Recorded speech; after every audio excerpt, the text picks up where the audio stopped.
Formula ఈ రేసులో కేటీఆర్ ఏ1 ముద్దాయిగా ఉన్నారన్నారు. కేటీఆర్ ఏం సాధించారని తెలంగాణ భవన్లో స్వాగతాలు పలుకుతున్నారని ప్రశ్నించారు.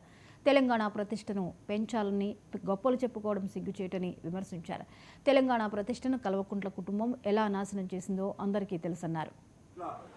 మాట్లాడితే నన్ను జైలు పంపిస్తారేమో మా అంటే అనేటువంటి మాట నేను మానసికంగా సిద్ధమయ్యానన్న మాట చెప్తున్న సందర్భం చూస్తే ఏదో దేశం కోసం అరెస్ట్ అవుతున్నా ఒక బిల్డప్ ఇవ్వడం తప్ప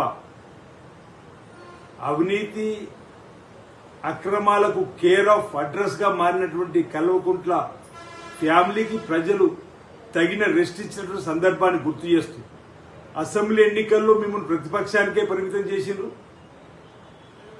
లోకసభ ఎన్నికల్లో మీకు జీరోకే పరిమితం చేసే సందర్భంలో ఒక్కొక్క అంశంలో ఈరోజు విచారణలో మిమ్మల్ని రమ్మని పిలుస్తుంటే ప్రజలలో పలచనైపోయి డాంబికాలు తెలంగాణ ప్రతిష్ట దిగజారుతుందని చెప్పని మాట మాట్లాడుతుంది.